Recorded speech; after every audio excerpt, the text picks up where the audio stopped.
اور سرکار دو عالم صلی اللہ علیہ وسلم کی طرف اپنا منہ کر کے گویا قبلی کی طرف منہ کر کے وہ وہاں مسجد نبوی کے صحن میں پیشاب کر دیتا ہے۔ میرے کریم آقا صلی اللہ علیہ وسلم کے اصحاب اس کو دیکھتے ہیں اور وہ غیرت کے ساتھ اس کی طرف لپکنے لگتے ہیں، تو رسول اللہ صلی اللہ علیہ وسلم سب کو حکماً منع کر دیتے ہیں، خود باہر جاتے ہیں اور جو ریت گیلی ہوئی ہوتی ہے اس کے ارد گرد خشک ریت کو اٹھا کر اس پر برابر کر دیتے ہیں، دوبارہ واپس اندر آتے ہیں۔ اور سیرت نگاروں نے لکھا کہ سرکار جب اندر تشریف لائے نا تو حضرت عمر فاروق جو ہیں وہ غیرت اور حمیت کا استعارہ بنے ہوئے مسجد نبوی کی کچی دیواروں کے اوپر اپنی تلوار مار رہے تھے اور غصے میں کہتے ہیں کہ اے اللہ کے رسول، آپ نے اس گستاخ کو ہماری تلوار سے کیوں بچایا، ہمیں کیوں نہ اس سے حساب برابر کرنے دیا؟ تو میرے کریم آقا صلی اللہ علیہ وسلم کا جواب ذرا سنیں۔ رسول اللہ صلی اللہ علیہ وسلم نے فرمایا، اے عمر، کیا تم میں سے کوئی شخص اللہ اور اللہ کے پیغام کے معاملے میں مجھ سے بڑھ کر غیرت مند ہو سکتا ہے؟ جیسی حضور نے یہ بات کی تو سب کا جلال جو وہ ٹھنڈا ہو گیا، اور پھر حضور نے فرمایا کہ میں نے صرف اس لیے اس کی طرف،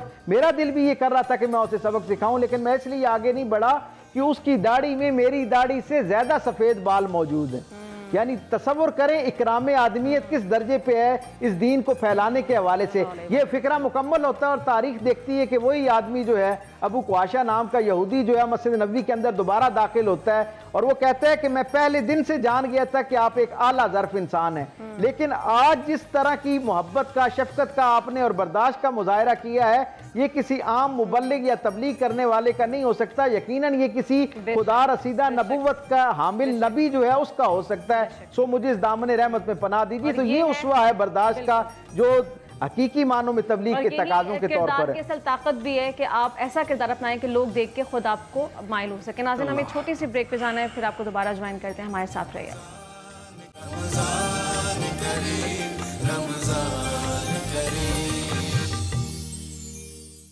ویلکم بیک ناظرین، گفتگو کا سلسلہ ایک بار پھر آگے بڑھاتے ہیں۔ علامہ صاحب، ابھی ہم نے ذکر کیا کہ جدید ذرائع کا استعمال بھی بہت ضروری ہے۔ سوشل میڈیا جہاں بہت ساری پازیٹیوٹی کا حامل ہے، وہیں پر اس کے کچھ نیگیٹو پروز اینڈ کونز بھی ہیں۔ بہت سارے مختلف مکتبہ فکر کے وہ اپنا اپنا پوائنٹ ریز کرتے ہیں سوشل میڈیا پر، تو یہ فلٹر کرنا کس قدر ضروری ہے اور کیسے صحیح سبق کی طرف ہم جا سکتے ہیں؟ دیکھیں، جہاں تک تعلق ہے سوشل میڈیا کو استعمال کرنا،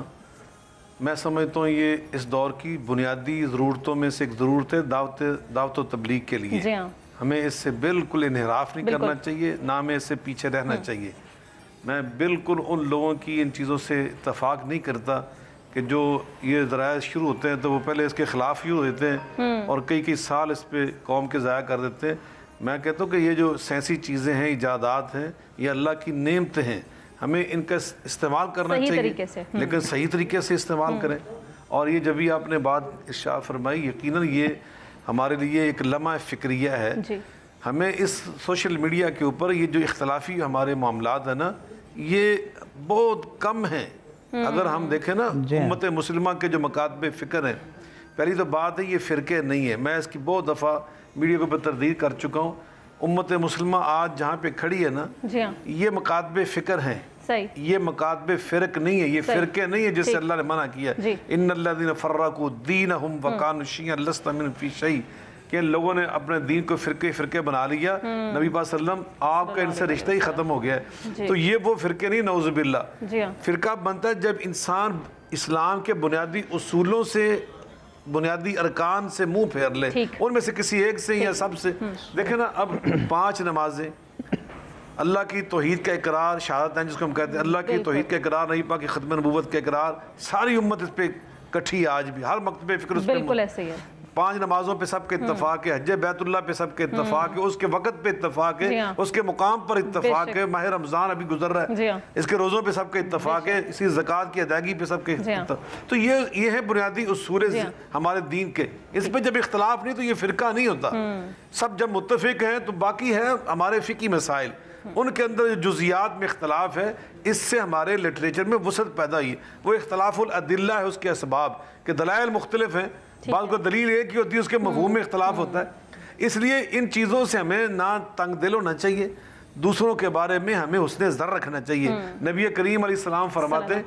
اذا اجتہد مجتہد فاصاب فلہ اجران وان اخطا فلہ اجر واحد۔ میری امت کے مجتہد جب اجتہاد کریں گے، اللہ کے ہاں ان کا اجتہاد درست ہوا تو فرمایا ان کو ڈبل اجر ملے گا، ایک اجتہاد کرنے کا، ایک درست اجتہاد کرنے کا. وَإِنْ أَخْطَأَ اگر ان کے اجتہاد میں غلطی ہو گئی, مثلا کوئی دلیل کو سمجھنے میں غلطی ہو گئی, دلیل کو منظم کو کسی چیز کے اوپر لاگو کرنے میں غلطی ہو گئی, استخراج میں غلطی ہوگی, تحقیق میں غلطی ہوگی, لیکن انہوں نے اجتہاد تو کیا ہے, تو اجتہاد کرنے کی وجہ سے غلطی ہونے کے باوجود ان کو ایک اجر پھر ملے گا. وہ گناہ گار نہیں ہوں گے, وہ دائرہ اسلام سے نکل نہیں جائیں گے, بلکہ اللہ کے ہاں وہ معجور ہیں, اجر ان کو مل رہا ہے. تو اس لیے یہ جو چیزیں نا آج ہمارے سوشل میڈیا کے اوپر, سچی بات یہ وہ لوگ یہ انہوں نے یہ انداز اختیار کیا ہوا ہے کہ جس طرح یوں لگے کہ اس امت کے اندر تو اتحاد ہی نہیں, اتفاق ہی نہیں. اب دیکھیں 100% جو چیزیں 100 چیزوں میں سے اگر 95 چیزوں پہ ہمارا اتحاد ہو اور بنیادی چیزوں پہ اتفاق ہو, اور 5 چیزیں مختلف ہیں, یا شرع میں اختلاف ہے, یا کسی معنی کے تعین میں اختلاف ہے, تو اس اختلاف پر نہ ہمیں اپنے تنگ دل ہونا چاہیے, دوسروں کے بارے میں اچھا گمان رکھیں, دوسروں کے بارے میں اچھا ذہن رکھیں. آپ مجھے یہ بتائیں, اب نماز ہم پڑھتے ہیں, نماز پڑھنے کے ہمارے طریقے الگ الگ ہیں, لیکن آپ ہر ایک کے سر پہ قرآن رکھ کر پوچھیں, حلف لے کے پوچھیں کہ بتلائیے آپ جس انداز سے نماز پڑھ رہے ہیں کیوں پڑھ رہے ہیں, ایمان سے بتلائیے, تو کیا جواب دے گا؟ وہ یہی جواب دے گا کہ میں نبی پاک صلی اللہ علیہ وسلم کا طریقہ یہ سمجھتا ہوں. اب میرا اور ڈاکٹر صاحب کا اتنا پیار ہے, لیکن میرا اور ان کا نماز پڑھنے کا اختلاف ہے, ان کا طریقہ اور ہے, میرا اور ہے. اب مجھ سے کوئی پوچھے, میں حلفاً کہتا ہوں کہ میں نبی پاک صلی اللہ علیہ وسلم کا طریقہ سمجھ کے پڑھ رہا ہوں. یقیناً ڈاکٹر صاحب سے پوچھ رہے ہیں, یہ بھی حلف اٹھا کے کہیں گے کہ میں اس لیے اس انداز سے نماز پڑھ رہا ہوں کہ ان کی تحقیق کے مطابق دلائل کے سامنے جو ہیں ان کی بنیاد پہ یہ کہتے ہیں نبی پر اس طرح پڑی تھی. اب اللہ کے ہاں ہمارا جذبہ دیکھا جائے گا, میرا جذبہ بھی اتباع مصطفیٰ ہے, ان کا جذبہ بھی اتباع مصطفیٰ ہے, دنیا کے ہر مسلمان کا یہی جذبہ ہے. تو جب یہ جذبات ہیں ہمارے, تو ہم تو جذبے پہ متفق ہیں, طریقہ کار میں اختلاف ہے. یہ پاور ہی نہیں ہے کہ ہم یہ اندازہ لگا سکیں کہ اللہ تعالیٰ کے ہاں کس کا عمل زیادہ. اس لیے سوشل میڈیا پہ جو اختلافات اچھالے جاتے ہیں نا, یہ کوئی اختلاف پہلی دفعہ یہ بنیادی اختلاف ہی نہیں ہے, یہ چھوٹے چھوٹے اختلافات ہیں فقہی, اور ان کو ابھارنے کی بھی ضرورت نہیں ہے. یہ ان کی جگہ ہی نہیں ہے, ان کی جگہ ہے تدریس کا مقام, افتاء کا مقام, ادھر رکھیں. سوشل میڈیا پہ اخلاقیات کو بیان کریں, اسلام کے بنیادی چیزوں کو بیان کریں, محاسن اسلام کو بیان کریں, اسلام کی وسعت کو بیان کریں, اسلام کے عالمگیر ہونے کو بیان کریں. وہ بہت ساری چیزیں بیان کرنے کی. ڈاکٹر صاحب آپ اس چیز پہ روشن ڈال دیجیے کہ دور حاضر میں یا پہلے بھی ہم نے دیکھا کہ تبلیغ دین کا کام صرف مرد حضرات تک محدود کیا گیا. آپ کیا سمجھتے ہیں, خواتین کیا اس ذمہ داری سے بالکل دستبردار ہیں؟ اگر ان پہ ذمہ داری عائد ہوتی ہے تو وہ کس طرح اس پر کردار ادا کرتے ہیں؟ بہت معذرت کے ساتھ اور بڑے ٹھنڈے دماغ سے میرا جواب سنیے گا. ہمارے ہاں یہ جو ایک خیال اور فکر پیدا ہوا کہ شاید خواتین کا تبلیغ دین میں اس طرح کا کوئی معاملہ نہیں, یہ بھی جو وہ بدبخت جو اس دین کا چہرہ بگاڑ کر لوگوں کے سامنے پیش کرنا چاہتے ہیں اور ایک امپریشن دینا چاہتے ہیں کہ شاید اس دین کے ساتھ وابستہ خواتین جو ہیں ان کے حقوق کے حوالے سے کچھ بہت زیادہ جو ہے ایک جیسے یکساں مواقع میسر نہیں. آپ تصور کیجئے اللہ کے رسول صلی اللہ علیہ وسلم, یعنی ایک فطری سی بات ہے کہ جو دین مرد اور عورت کو تحصیل علم کے حوالے سے ایک جیسی حقوق نہیں عطا کرتا, بلکہ فرض کے طور پر دونوں پر ایک جیسی فرضیت اس کی قائم کرتا ہے, وہ تبلیغ کے عظیم الشان کام اور ذمہ داری میں عورتوں کو دستبردار کیسے کر سکتا ہے؟ سو ہم دیکھتے ہیں کہ جو دین سرکار دو عالم صلی اللہ علیہ وسلم کی حدیث مبارکہ کی شکل میں, آپ کی شریعت کی شکل میں امت تک پہنچا, اس کا ایک بڑا حصہ خواتین صحابیات, خود حضرت عائشہ صدیقہ رضی اللہ تعالیٰ عنہ سمیت وہ جو اس امت کی جو مائیں تھیں ان کی نسبت سے سرکار دو عالم صلی اللہ علیہ وسلم کے زمانے کی صحابیات کی نسبت سے ایک بڑا حصہ دین کا جو ہے وہ امت تک پہنچا اور امت کے لیے وہ ہدایت اور رہنمائی کا ذریعہ بنا ہے. سو پہلی بات تو یہ ہے کہ ہر دور میں ہی اس کی اتنی اہمیت تھی, اور فی زمانہ میں یہ سمجھتا ہوں کہ خواتین کے حوالے سے جتنا سوشل میڈیا ہو یا مین سٹریم میڈیا ہو, بڑی دیانتداری سے اس کا اعتراف کرنا چاہیے کہ عمومی مسائل پر اور جو مردوں کی جو ایک عملی زندگی ہے اس کے حوالے سے زیادہ گفتگو ہوتی ہے, اور خواتین کے موضوعات پر میں سمجھتا ہوں ابھی اتنی بات نہیں ہوتی جتنی بات ہونی چاہیے. سو اس کی حوصلہ افزائی ہونی چاہیے, اور جو مرد سکالرز ہیں انہیں بھی اس پر بات کرنی چاہیے, اور خود خواتین کو بھی تحصیل علم کے جذبے کے ساتھ دین کو سیکھنا چاہیے, اور سیکھنے کے بعد دین کا جو حقیقی پیغام ہے اس کو باقی خواتین تک پہنچانے کی سبیل پیدا کرنی چاہیے. میں یہ سمجھتا ہوں اس وقت آپ کا یہاں بیٹھا ہونا بھی خواتین کی نمائندگی کرتا ہے, اور اس سوال کرنے اور جواب لینے کا یہ جو عمل ہے یہ بھی یقیناً درس و تدریس کا عمل ہے اور تبلیغ کا عمل ہے, اس کی حوصلہ افزائی ہونی چاہیے. اور جہاں تک جیسے شاہ صاحب نے فرمایا آپ ایک تصور کیجئے کہ جتنے لوگ، جیسے ابھی انہوں نے نماز کی مثال دی، یقین مانے پوری امت میں ظاہری طور پر کسی بھی عمل، ایون نماز پڑھنے کے حوالے سے عمل میں ظاہری کتنا اختلاف نظر آ رہا ہو، لیکن ان سب کے درمیان ایک جذبہ جو ہے وہ مشترک چیز ہے، اور وہ جذبہ جیسے شاہ صاحب نے فرمایا کہ ہر شخص جو جس انداز میں بھی پڑھ رہا ہے حقیقت میں وہ سرکار دو عالم صلی اللہ علیہ وسلم کے فرمان کی روشنی میں ہی اس اللہ کا جو حکم نامہ ہے اس کو پورا کر رہا ہے. سو ہم سب کا قبلہ درست ہے، ہم سب کی عقیدتوں کا منبع و مرکز سرکار دو عالم صلی اللہ علیہ وسلم کی ذات والا صفات وہ آپس میں مشترک ہے. اور سچی بات یہ کہ یہ جو سوشل میڈیا ہو یا مین سٹریم میڈیا ہو، اس پر وہ جو 95% چیزیں آپس میں مشترکات ہیں ان پر کتنی بات ہوتی ہے، اور وہ جو 5% اختلاف رائے ہے اسے مخالفت بنا کر اور دشمنی بنا کر کتنا پیش کیا جاتا ہے، اسی سے اندازہ ہو سکتا ہے کہ اس کا کتنا مس یوز ہو رہا ہے. سو اسے استعمال کرنی اور اس کی اہمیت سے کوئی انکار نہیں کر سکتا، لیکن اثر نو اس کی ترتیب جو ہے وہ متعین کی جانی چاہیے، اور اسے خیر کا اور رسول اللہ صلی اللہ علیہ وسلم کے اس لائے ہوئے پاکیزہ پیغام کی جو خوبیاں ہیں ان کے ابلاغ کا ذریعہ اور وسیلہ بنانا چاہیے. ناظرین، ابھی ٹرانسمیشن کا وقت اپنے اختتام کو پہنچا، آپ سے ملاقات کریں گے انشاءاللہ وقت افطار.